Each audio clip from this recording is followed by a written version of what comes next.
Hello students, welcome back. I am Rinkesh sir और आज हम देखेंगे chapter number 5 laws of motion की एनसीईआरटी टेक्सचुअल एक्सरसाइज का पार्ट 2। अब तक हमने कंप्लीट किए हैं क्वेश्चन नंबर 11 तक। So let's start with 5.12। 5.12 A bob of mass 0.1 kg is hung from the ceiling of a room by a string 2 meter long is set into oscillation.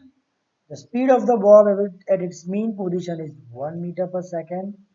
What is the trajectory of the bob if the string is cut when the bob is A at the extreme position and B mean position? Okay. तो हम ले लेते हैं ये रहा. Okay, bob is hanging this way. Now let's say when it oscillates up to this. This is the extreme position. Okay, ये point ले लेते हैं ए, ये पॉइंट ले लेते हैं बी. ओके, तो पहला क्वेश्चन क्या है? At one of its extreme position, मतलब जब स्ट्रिंग टूट जाएगी. ओके, तो पॉइंट ए पे हम देखें तो फोर्स कौन सा लगता है? एफ, और वो है mg डाउनवर्ड. ओके, अब वेलोसिटी देखें तो यहां से वेलोसिटी इस डायरेक्शन में मूव होता था बॉब. ओके, और यहाँ आने के बाद क्या होगा? वो रिवर्स डायरेक्शन में वापस जाएगा. ठीक है, तो उसका मतलब point A, at point A velocity is equal to 0. Okay, मतलब इस पॉइंट पे वेलोसिटी 0 है. तो 0 वेलोसिटी पे अभी जो स्ट्रिंग टूट जाएंगी, कट हो जाएंगी, तो एक ही फोर्स है, वो नीचे का है. ओके, और यहाँ पे ये मोशन भी नहीं है क्योंकि वेलोसिटी 0 है, तो ये फोर्स की डायरेक्शन में जाएगा. Right, so at point A v is equal to 0, therefore okay it will fall directly downward. Okay, ये सीधा नीचे गिरेगा. ओके, और you can say it will move vertically downward, or you can write down it will move vertically downward. Okay, generally students को misunderstanding होती है कि यहाँ से इस डायरेक्शन में जाके स्प्रिंग टूटेगी तो ऐसे गिरेगा नीचे. ओके, लेकिन वैसा नहीं होता. यहाँ पे वेलोसिटी 0 है तो यहाँ से सीधा नीचे जाएगा. ओके, अब दूसरा क्वेश्चन है हमारा at its mean position B. मतलब जब पॉइंट यहाँ से ये बॉब वापस आएगा तो इस डायरेक्शन में, अभी अगर मैं ले लूँ तो वेलोसिटी कौन सी डायरेक्शन में है? ये एक्चुअल केस में क्या होगा? अगर स्ट्रिंग टूटती नहीं तो वे यहाँ से ऊपर जाता. इस पॉइंट पे वेलोसिटी की डायरेक्शन ये रही. ले लेता हूँ v इक्वल टू, यहाँ पे दिया हुआ है velocity 1 metre per second. Okay, मतलब ये 0 नहीं है. और इस डायरेक्ट अभी फोर्स कितना लग रहा है? फोर्स लग रहा है वो तो ग्रेविटेशनल फोर्स होगा, F इक्वल टू mg. तो अभी क्या हुआ? It is moving in this direction, वो इस डायरेक्शन में जा रहा. तो Newton's first law, body in motion try to remain in motion, मतलब वो मोशन में रहेगी. और एक्सटर्नल फोर्स लगेगा नीचे की साइड. विद स्ट्रिंग कट हो गई. Right, the string is cut, तो मतलब ये ऊपर नहीं जाएगा अभी क्योंकि टेंशन से स्ट्रिंग नहीं हुआ. तो ये डायरेक्शन में है और फोर्स नीचे, तो क्या होगा? ये यहां से ऐसे पैराबोलिक कर्व में नीचे गिरेगा ग्राउंड पे. ठीक है, तो एट बी क्या होगा? When it is at point B, velocity v is equal to 1 metre per second, और यहाँ पे कौन सी डायरेक्शन में होगी? हॉरिजॉन्टल. ओके, और जो एक्सेलरेशन होगी वो कौन सी होगी? ग्रेविटेशनल एक्सेलरेशन, मतलब round figure 10 metre per second, वो होगी डाउनवर्ड. ओके, तो हॉरिजॉन्टल और डाउनवर्ड दोनों का कंबाइंड फोर्स लगे तो उसका मतलब it will behave as a projectile. तो क्या होगा? At this point when the string is cut, sphere behaves as projectile.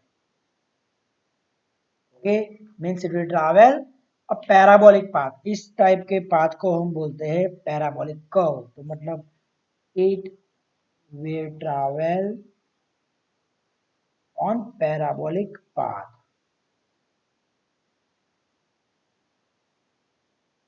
Okay, तो ये हो गया हमारा 5.12. तो जस्ट नोट इट डाउन.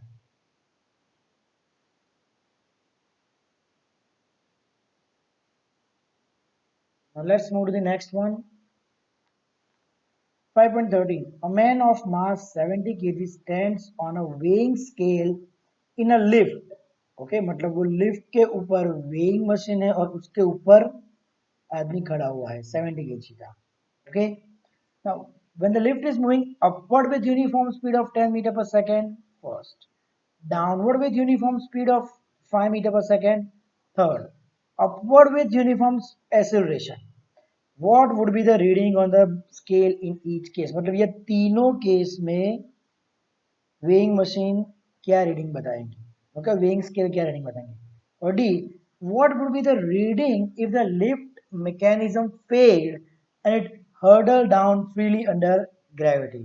उसका मतलब आप समझ लो कि लिफ्ट, जो लिफ्ट है उसकी मैकेनिज्म फेल हो जाए और लिफ्ट नीचे गिर जाए, वो ग्रेविटेशनल एक्सेलरेशन की एक्सेलरेशन से. ओके, तो इस क्वेश्चन में स्यूडो फोर्स का कॉन्सेप्ट आएगा. तो सबसे पहले मैं आपको स्यूडो फोर्स का कॉन्सेप्ट समझाता हूँ. ओके, तो स्यूडो फोर्स. ओके,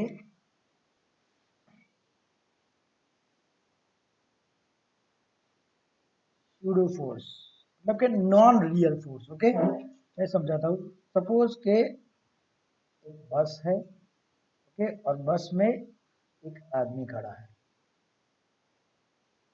ठीक है, अभी क्या होगा, let the bus move with, let the bus be stationary. इसका मतलब कि बस स्टेशनरी मतलब बस की वेलोसिटी हो गई 0. ओके, ये आदमी बस में खड़ा है. अब ड्राइवर बस को स्टार्ट करके एक्सीलरेशन देगा. तो क्या होगा, बस इस डायरेक्शन में मूव होगी. Let's say acceleration A. Okay, कौन सी एक्सीलरेशन, एक्सीलरेशन ए, मतलब उस एक्सीलरेशन बस आगे जाएगी.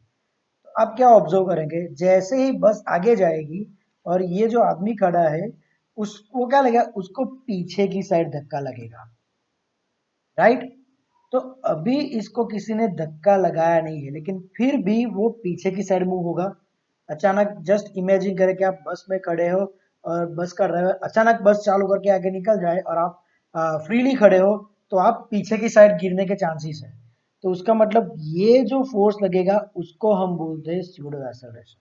रियली में किसी किसी ने धक्का नहीं दिया, इसीलिए हम इसको नाम दिया है pseudo, means non real. Okay, तो उस पे जो एक्सेलरेशन आएगी वो मैं ले लेता हूं ए डैश. उसका मैग्नीट्यूड ए ही होगा लेकिन क्या होगा, opposite direction.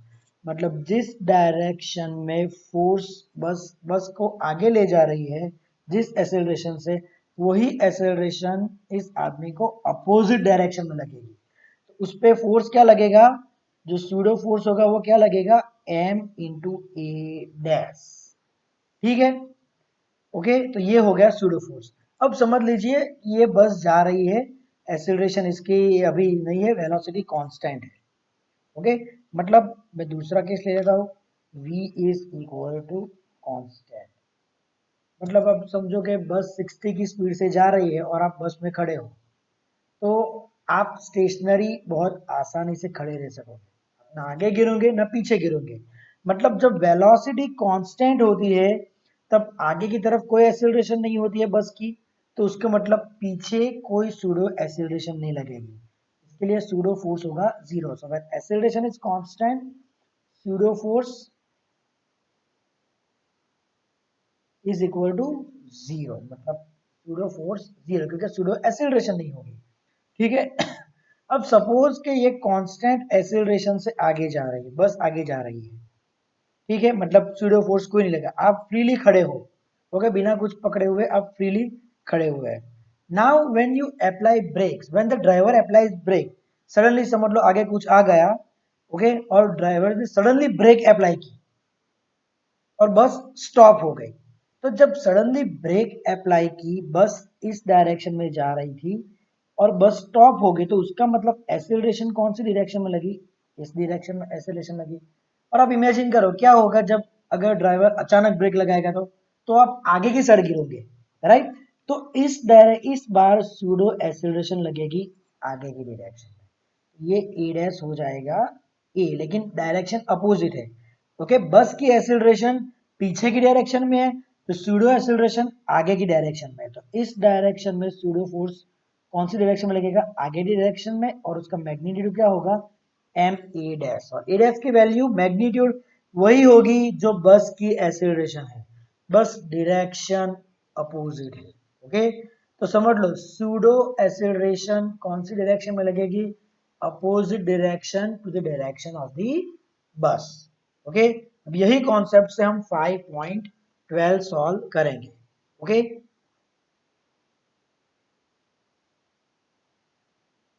Sorry 5.13। Okay, okay, तो इसमें क्या है, बस नहीं है, इसमें एक लिफ्ट दी हुई है। ओके, तो मैं एक ड्रॉ कर देता हूँ, चलो ये लिफ्ट है, ठीक है। इस पे एक समझ लो वेइंग मशीन है और वेइंग स्केल है, और उसके ऊपर आदमी खड़ा है। ओके, तो अब फर्स्ट क्या है, नीचे का फोर्स कौन सा होगा, ग्रेविटेशनल फोर्स। चलो लिफ्ट स्टेशनरी है, समझ लो। तो नीचे का फोर्स कौन सा होगा, ग्रेविटेशनल फोर्स, मतलब एम जी। एक्सीलरेशन, नीचे की एक्सीलरेशन जी है। ओके, तो फोर्स हो गया ग्रेविटेशनल फोर्स। अब क्या है, upward, the lift is moving upward with uniform speed of 10 metre per second. मतलब वेलोसिटी जो है वो ऊपर की डायरेक्शन में, लेकिन जो 10 मीटर पर सेकेंड है वो कांस्टेंट है, राइट। और हमने क्या देखा अभी, जब वेलोसिटी कांस्टेंट होती है तो सूडो फोर्स होगा जीरो, मतलब ऊपर की डायरेक्शन में लिफ्ट जाए तो नीचे की डायरेक्शन में कोई फोर्स नहीं लगेगा, because velocity is constant. So I will write down pseudo acceleration that is zero. तो इसका मतलब जो वेट मेजर होगा, ओके, वो हो जाएगा एम जी। मास कितना है 70 के जी, और ग्रेविटेशनल एक्सेलरेशन कितनी है, राउंड फिगर हम ले लेते हैं 10, तो ये हो जाएगा 700 न्यूटन। ठीक है, ये हो गया हमारा फर्स्ट केस, क्योंकि कांस्टेंट वेलोसिटी है, सूडो एक्सेलरेशन नहीं लगेगी। और सूडो एक्सेलरेशन नहीं लगेगी तो जो ये आदमी खड़ा है उसको एक ही फोर्स लगेगा एम जी, वही वेइंग मशीन पे फोर्स लगेगा, तो वो वही रीडिंग बताएगा। ठीक है, अब देखते हैं बी। हो गया 700 न्यूटन है, मतलब उसका वेट कितना लिख सकेंगे, हम लिख सकते हैं कि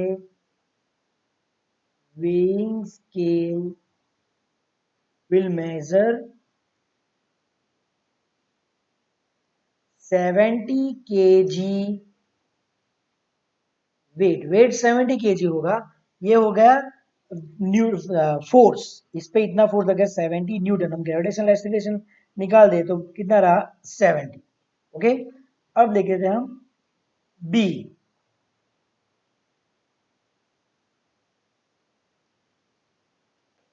सेम फिगर में ड्रॉ कर लेता हूँ। ओके, अब उसमें क्या दिया है, पहले तो जो वेग मशीन उसमें फोर्स नीचे का लगेगा एम जी, ठीक है।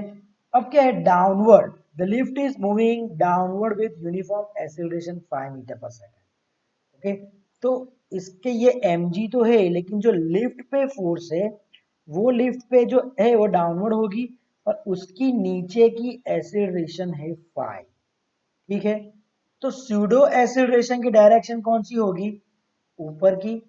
स्यूडो एक्सेलरेशन जो हम लिख रहे हैं यहाँ पे लिख देता हूँ, स्यूडो एक्सेलरेशन जो आएगी वो ऊपर की डायरेक्शन में आएगी। ओके, क्योंकि that is opposite the direction of the acceleration of the lift, तो ये हो जाएगी 5। ठीक है, तो अभी दो फोर्सेस है, तो ऊपर का फोर्स क्या होगा, ऊपर का फोर्स हो जाएगा m इंटू ए पी। ठीक है, तो अभी जो वेट आएगा वो आ जाएगा M G minus M A P. Okay, G gravitational acceleration नीचे की, एपी सूडो एक्सेलरेशन ऊपर की। ठीक है, तो हो गया m constant g minus AP, मास है 70, g हम राउंड फिगर 10 लेते -5, so 10 minus 5 that is equal to 5, 5 into 70 that will be equal to 350 Newton. तो अभी कितना वेट मेजर करेगा, तो उसके लिए हमको क्या करना पड़ेगा, डिवाइड बाय जी। ओके, तो वेइंग स्केल कितना मेजर करेगा, 350 डिवाइड बाय जी, जी कितना है 10, राइट, ग्रेविटेशनल एक्सेलरेशन, तो ये हो जाएगा 35। तो अभी जो वेइंग मशीन है वो कितना वेट बताएगा, 35 kg। तो weighing scale will measure 35 kg weight. ठीक है, से कंफ्यूज मत होना, ये 350 न्यूटन में दिया है और ये 350 केजी में दिया है, right. 350 Newton means the total force that is acting on this, इतना वेट उस पर लगेगा। ठीक है, तो मेजर कितना करेगा, तो ग्रेविटेशनल एक्सेलरेशन हम डिवाइड करना पड़ेगा, तो 350 by G that is equal to 35। Okay, just समझ लो कि अगर किसी का वेट 50 केजी है तो वेइंग मशीन 50 केजी बताएगी, लेकिन जब वो उस पर खड़ा होगा तो उस पर फोर्स कितना लगेगा, उसका वेट यानी मास 50 केजी इंटू ग्रेविटेशनल एक्सेलरेशन 10 यानी 500। तो हमको वेट में यहाँ पे कितना केजी वेट में कन्वर्ट करना है, तो डिवाइड बाय ग्रेविटेशनल एक्सेलरेशन करेंगे। ठीक है, तो ये हो गया हमारा B.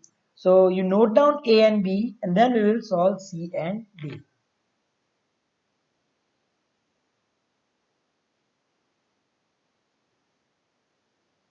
Okay, now let's see the next one, that is C. Now C, upward with a uniform acceleration 5 meter per second। Okay, हमने फिगर ड्रॉ कर दी, नीचे का फोर्स होगा mg। अभी लिफ्ट कौन सी डायरेक्शन में मूव कर रही है, upward with a uniform acceleration, मतलब ये लिफ्ट आए जा रही है ऊपर, कितने एक्सेलरेशन 5। तो लिफ्ट ऊपर जा रही है तो सूडो फोर्स कौन सी डायरेक्शन में लगेगा, नीचे की डायरेक्शन में, तो ये नीचे आ जाएगा AP, उसकी वैल्यू भी 5 ही होगी, तो नीचे का फोर्स आ जाता है MAP। Okay, the weight that will be equal to mg plus MAP, both are in supporting, so m into g plus AP, so that will be equal to 70 into 10 plus 5, so that will be equal to 70 into 15, so this is 1050 Newton. So weighing scale will measure 1050 by 10 equal to 105 kg weight. Okay, so this was C. Next D. What would be the reading if the lift mechanism failed and it hurtled down freely under gravity? मतलब टूट जाएंगी और वो gravitational acceleration में नीचे आएंगे। Okay, normal case में नीचे का फोर्स mg। अब क्या होगा, लिफ्ट का समझो लिफ्ट के रोप्स टूट गए और लिफ्ट नीचे गिरेगी, तो कौन सी एक्सेलरेशन होगी, ग्रेविटेशनल एक्सेलरेशन। तो नीचे की एक्सेलरेशन क्या आएगी, जी। तो स्यूडो एक्सेलरेशन जो आदमी उस पर लगेगी कौन सी डायरेक्शन में, ऊपर की डायरेक्शन में, means AP equal to G, magnitude same होगा लेकिन डायरेक्शन अपोजिट, तो जो फोर्स लगेगा वो कितना होगा, MAP। अभी जो वेट आएगा वो होगा mg माइनस MAP। तो AP क्या है, सूडो एक्सेलरेशन g है यहाँ पे। ओके, यहाँ पे सूडो एक्सेलरेशन कितनी लगेगी, g है, तो mg minus mg that will be 0। Okay, मतलब जितनी स्पीड में वेइंग स्केल नीचे गिरेगी वही स्पीड में वो आदमी गिरेगा, तो कोई प्रेशर होगा ही नहीं, उस पर फोर्स ही नहीं लगेगा। ओके, तो इसका मतलब weighing scale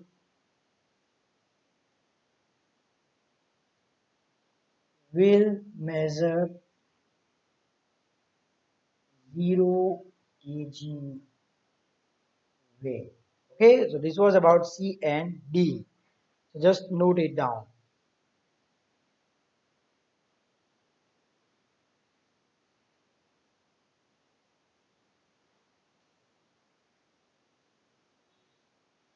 Okay, now let's see the next one. 5.14. Figure shows the position time graph of a particle of mass 4 kg. Okay, m is equal to 4. What is the A? Force on a particle at t less than 0, t greater than 0, and 0 less than t less than 4 seconds. So for A. Now when I take t less than 0, now before t equal to 0, this is horizontal, right? So object is stationary.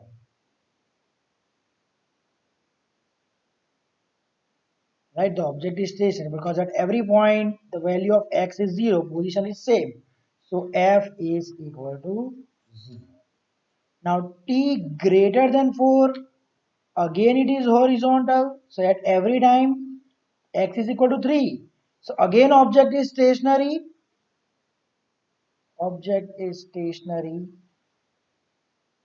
Again f is equal to 0.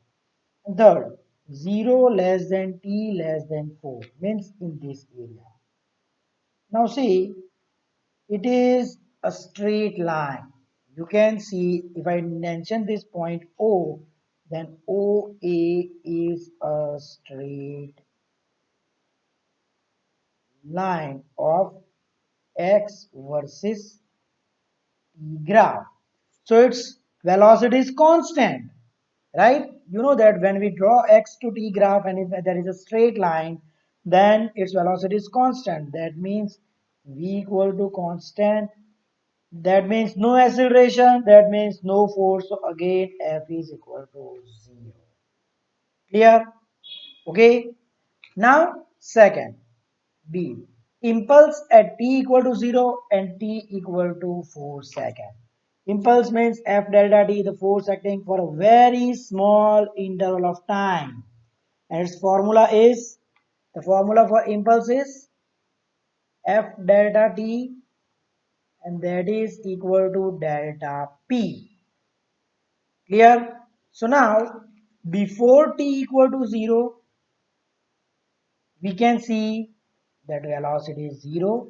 So I will write down v1 equal to 0. After t equal to 0 means this way. So to find out the velocity, I can take this slope. V equal to 3 minus 0, that is 3, and time 4 minus 0, 4, right? Because x is equal to 3 and t is equal to 4. So velocity is 3 by 4. So that will be 0.75 meter per second at this region. Okay. So I will write down V2. V2 is equal to 0.75. So the impulse, that is equal to delta P, that is equal to mv2 minus mv1 m into v2 minus v1. What is the mass? Mass is 4. V2, that is 0.75 minus 0. Okay, so it's 0.75 into 4. So that will be equal to 3. Okay, and its unit is Newton second. Okay, now second is at t equal to 4. So before this is impulse at, I can write down first at t equal to 0. Now second at t equal to 4. Now before t equal to 4, you can see the velocity v2 is 3 by 4. So v2 is equal to 3 by 4. And after t equal to 4, you can see it's stationary. So v3 is equal to 0. So impulse delta p now use directly m into v3 minus v2.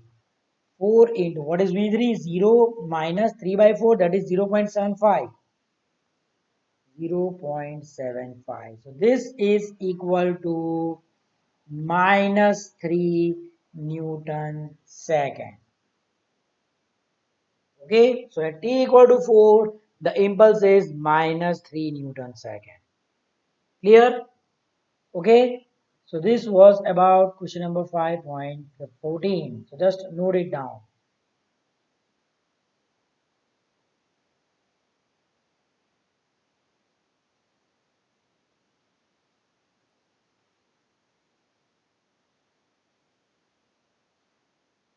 Okay, students, so that's it for today. Thank you.